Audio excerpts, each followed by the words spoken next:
especially the Confederate women, but Northern women too, would sew into these big fashionable hoop skirts that they had. Guns, but letters primarily, coded messages, supplies. They're running messages back and forth. Pinkerton had been tracking caught her handing over her coded message and put her under house arrest. The ship runs aground. She gets into a little rowboat, but the rowboat capsizes and the weight of the gold coins in her skirt pulls her under and drowns her, very sadly. She reads this book in which a woman disguises herself as a man and kind of leads a life of daring do. And she's inspired by this, and she thinks, one day I'm going to pretend to be a man and I'm going to become a soldier. And this she does. He is shocked, he is upset, he does feel betrayed, but he doesn't reveal her secret. So she leads them back, and of course, out of the bushes come all the Confederate soldiers who round up the two kind of surprised Union soldiers, and she says to them, these are the cowardly Confederates you were talking about. They're not so cowardly now, are they, or something, you know. Welcome to the Echo Changer podcast with myself, Jacob. And myself, Harley. So yeah, today we're going to be continuing down our path on the American Civil War. The next topic that I wanted to tell you about, which was the role of women in general in the war, as well as their role specifically as spies. So remember I mentioned a guy called Alan Pinkerton, who was the head of the Secret Service. It wasn't called that, but he was quite kind of self-aggrandizing, and he called himself the chief of the Secret Service before it had such a name. But he actually ended up on the tail of a Southern socialite called Rose O'Neill Greenhow. She was a prominent widow in Washington, D.C., and the friend of many, many high-level figures, including the President and the First Lady. So she was ideally placed to procure information and pass it on to the Confederate military. Her famous exploit was she had Senator Henry Wilson. She would sort of flirt. She was very sort of comely and attractive, and so she would use her charms to elicit information out of her admirers, one of whom was Senator Henry Wilson, who was rather loose-lipped about General McDowell's preparations for the First Battle of Bull Run, which you'll remember me telling you about, or First Manassas, which was the great early Confederate victory. Part of the reason that it's such a great victory for the Confederates is they saw it coming because of information that she had procured from Senator Henry Wilson. So Pinkerton uncovers, I think, in a very dramatic scene. So basically, going back slightly, spies, both North and South, developed complex kind of code systems, symbols and such like. And then they would pass them on through various couriers to get them to where they were going. So she was in the process one day. So Pinkerton had been tracking her, he had his men kind of tailing her. He'd worked out that she was about to meet with one of her couriers. And he busted her in the act, caught her handing over her coded message and put her under house arrest. Now, something that's quite funny about all of this is the kind of sense of gallantry, of chivalry, and the kind of relationship between the sexes at this time was so kind of strict and Victorian and formal that the soldiers often didn't quite know how to deal with the women that they were apprehending. They would be very, very courteous and would obviously leave the room if she was going to be changing. So, especially the Confederate women, but Northern women too, would sew into these big fashionable hoop skirts that they had. Guns, but letters primarily, little bottles of things, coded messages, supplies, basically anything they would sew into their skirts. They would kind of cross state lines, supposedly innocently. Of course, they're running messages back and forth. But anyway, such is this issue that there's actually a quote-unquote female department formed, which is entirely a department made up of female detectives who can obviously get past this issue of sort of chivalry preventing men from interrogating women. So it's the female detectives who are able to get them to do strip searches and all the rest and uncover these things. It takes them a while to get there. And the other aspect of this is, especially in the South, it was considered, if you were talking to a Southern lady, manners were absolutely everything in the South. And so if you were seen to be abrupt or rude or overly familiar, the women would kick up a big fuss. And if the women kicked up a big fuss, the men would kick up a big fuss. And so Lincoln is aware of this whole kind of delicate situation. And so he actually instructs the military to be quite careful and quite lenient, because again, Maryland, he doesn't want secessionist feeling to be flaring up any more than it has to be. So they're really, really worried about how the military are treating Southern women. There's one example, just to show you the extent to which this was an issue. There's a woman called Belle Boyd, who was very, very fiery. She would often dress in military, not dressing up as a man, as many women did in order to fight. But she would often dress herself in the Confederate uniform, would put feathers in her cap, was very showy and was a big character. But she was once being interrogated by a group of soldiers, and I think one of them made a sort of veiled sexual threat or something. It escalated to the point where she pulled out a pistol and shot him and killed him, and everybody was stunned and they had no idea. They thought, a woman, what do we do? They didn't understand. She actually just got off scot-free. They didn't do her for murder. It's kind of extraordinary. Just all right. We don't really know what to do. Yeah, in this situation. Exactly. And again, I think it was the sense of kind of creating a sort of outrage. They were so careful about not inflaming secessionist passions that they basically just let it off. They just decided that it's better for everyone if we just leave it and pretend it didn't happen. Exactly. It's pretty extraordinary. And there's another moment where she's being talked to rather patronisingly by a couple of Union soldiers that she comes across when she's riding her horse. Of course, she's in the process of delivering a letter. And she says, "Oh dear me," she sort of plays the fool, and she says, "Oh, I seem to have wandered into enemy territory. Would you be so good as to escort me back to the Confederate camp?" And they say, "Oh well, those cowardly Confederates, they won't shoot us, whatever, we'll take you back." And so she's seething at this, obviously, but she doesn't show it, that they're insulting the men of the South. So she leads them back, and of course, out of the bushes come all of her Confederate soldiers who round up the two kind of surprised Union soldiers, and she says to them, "These are the cowardly Confederates you were talking about. They're not so cowardly now, are they?" Or something, Easy to say when you have a gun pointed at someone.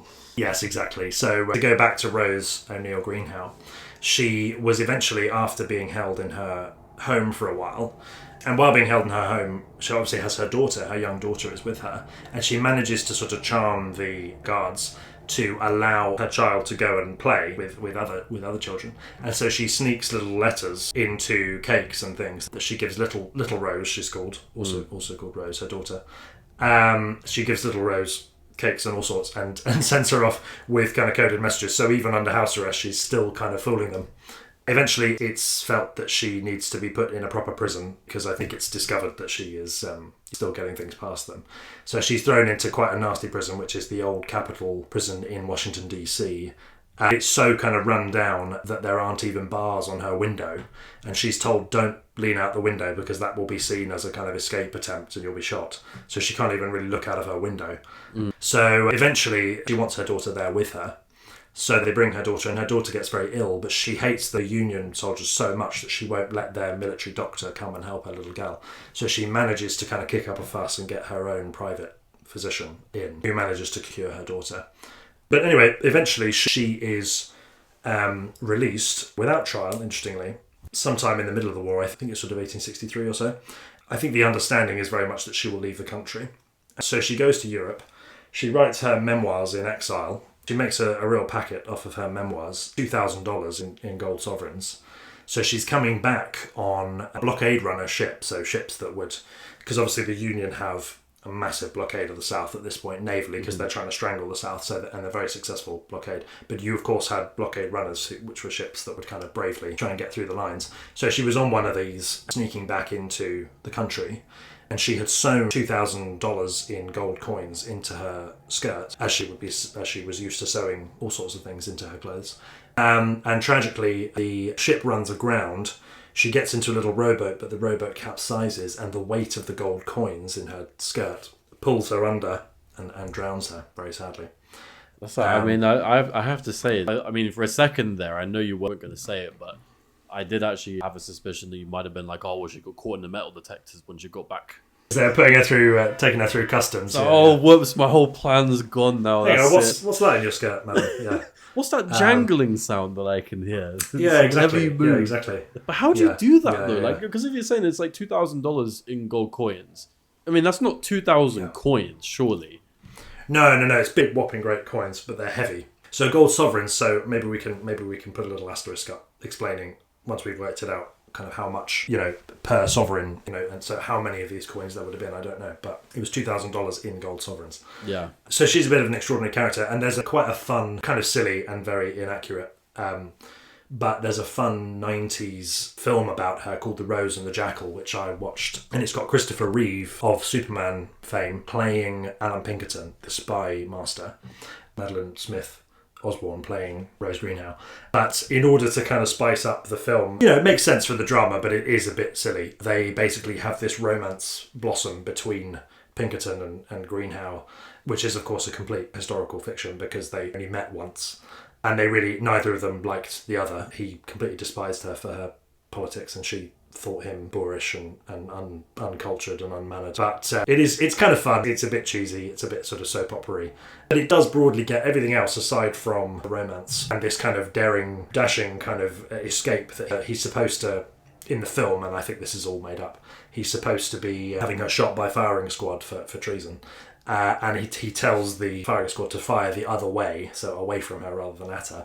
And then at the same moment that they fire away, he shoots the lock on the gate and kind of ushers her out and drives her off to Richmond, from whence she will then go overseas. But of course, all of that is completely invented. I think it was very mundane. She was just sort of let out one day. It was just decided she was a troublesome prisoner. She probably wasn't much more damaged. Not worth it, really. So, of course, they add all of this for drama. And it's good fun. It's kind of cheesy, good fun. But it's a fascinating story. She's quite something. She's an impressive character. But anyway, her kind of opposite number, if you will, is a woman called Elizabeth Van Loo, who is a Richmond aristocrat. So she is very well connected. Is from Virginia. But half of her family are from the north, and so she herself has kind of abolitionist leanings. And the family themselves are kind of split. Half of them are sort of pro-South, half of them are quietly pro-North. And the pro-South side have slaves, and the pro-North side have what were slaves, but they buy their slaves freedom for them and then hire them back as servants. So Elizabeth Van Loo has a servant called Mary Jane, who she educates, teaches her to read and write, treats her incredibly, incredibly well, sends her on all sorts of missions and things, and sends her out into the world. But it's basically decided that because she is very close to President Jefferson Davis, the newly elected president of the Confederacy, she's very close to him, and in particular his wife, Verena Davis, who herself was kind of looked askance at by Southern women as being her kind of northerner. Elizabeth says to Verena, visits her one day, sits down with her. Verena's pregnant at this point, very heavily pregnant. And she says, things must be awfully difficult for you at the moment. It's so hard to find good staff these days. Tell you what, I've got this nice girl called Mary Jane. Why don't you have her as a gift from me? As, I'm sure she'd be useful around the house. And Verena says, that's very kind of you, thank you very much, and accepts. And of course, Mary Jane is able to kind of play the sort of dumb slave, but in fact she is incredibly bright. When she's cleaning the house, she's looking at maps, she's looking at dispatches, she's looking at all sorts, and she's feeding this information back to Elizabeth, who is then feeding it on to the Union militaries. So she is able to use her unique position as a sort of southern aristocratic lady to sort of subvert, to put a cuckoo in the nest in the form of Mary Jane. Of course, a massively dangerous thing to do, because if Mary Jane was caught, she wouldn't be treated as deferentially as all these other southern ladies are. Mary Jane would have been summarily hanged, and that would have been the end of it. So it was very, very brave indeed of Mary Jane to undergo the work that she did, and brave of Elizabeth to put her up to it as well. Incredible amounts of risk involved there. Yeah, totally. And there was some suspicion around her, because she did seem to really like looking after wounded Union soldiers. There was much kind of tittering and gossip in town about quite the lengths that she would go to look after Union wounded. At one point, one of them, she's looking after what they would call Dutch, but are really German, because there's a sort of linguistic confusion about coming from the Pennsylvania Dutch, who are really from the sort of Palatinate Rhineland region in Germany, but because of the confusion, they're called Dutch. Anyway, there's this Dutch soldier who desperately wants fish. He wants fresh fish to eat. You can imagine, what do you mean fresh fish? We're trying to keep you alive here. We're struggling for even sort of morphine and all this kind of stuff. What do you mean fresh fish? But she actually goes out, hunts down, goes into the river and spears an eel, takes it back and gives it to him, and he's very, very pleased that she's done this for him. Wow. So she would go to extraordinary lengths to help out Union soldiers who were in their hospitals. But of course, this rouses some suspicion. I mean, as it would, to be honest. I mean, you'd probably be like, well, hold on a minute. Why are you treating this guy pretty favourably by going and fishing for him? Yeah, exactly. And you'd be like, that seems a little suspicious. I'm not sure. Like, I haven't seen her with the other prisoners doing stuff like that. But yeah, who knew she was good at fishing? Southern ladies had all sorts of skills. They were in the manner of, they probably weren't taught maths or science or anything, but they were taught all sorts of domestic skills. I suppose fishing would fall into that. Seems a little too active, but perhaps it was deemed befitting of a lady. Maybe it depended on where you lived, maybe where you grew up and stuff. Yeah, exactly. There's another woman called Emma Edmonds, and she is a northern woman who, from a very young age, she reads a book about a pirate. I can't remember the name of it, but anyway, she reads this book in which a woman disguises herself as a man and kind of leads a life of daring do, as only a man could at the time. And she's inspired by this, and she thinks, one day I'm going to pretend to be a man and I'm going to become a soldier. And this she does. She very convincingly passes herself off as Franklin Thompson. She takes on this fake name, and she fights in the 2nd Michigan Infantry. She works as a sort of nurse in the field, but obviously a male nurse, because that's her ruse.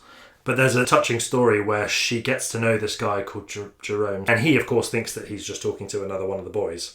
He kind of unburdens himself to her and tells her about things he's struggling with, and he's a very moral guy, and he doesn't like the fact that the Union soldiers all tramp off to the whorehouses, going down the line as it was called. She thinks, oh blimey, this is nice. I'm finally talking to a kind of civilized guy who's not just looking to kind of get off whenever he can. So she starts to fall in love with him, and of course this isn't impossible. It's a bit like Twelfth Night, Shakespeare. It's Viola. It cannot last. So eventually she takes him to one side, they go for a walk in the woods, and she tells him. She very bravely decides, which is kind of a dangerous move, because if he'd taken it the wrong way, he could have reported her, and women who dressed up as men and pretended to be soldiers were then treated as common prostitutes, because you had what were called camp followers, which were women that would attach themselves to military units as they were passing through places. And often it was perfectly innocent. There would be wives who would come and would cook for their husbands and would travel with them and set up camp with them. Kind of extraordinary thought. It seems unthinkable in a kind of modern military context. But you would also have prostitutes, obviously, inevitably attaching themselves to the regiments as they moved around. So it was very brave of her to reveal this to Jerome, because if he'd been of a mind to, if he'd been upset, he'd been tricked, he could have made her life very, very difficult indeed. But thankfully, he is shocked, he is upset, he does feel betrayed, but he doesn't reveal her secret. So it's a bit awkward between them for a while. She decides, this doesn't really work, so she transfers out to another unit, because she figures, well, he's obviously not too happy about this, and so better that we part ways. Not worth the trouble. Yes, exactly. So she moves on.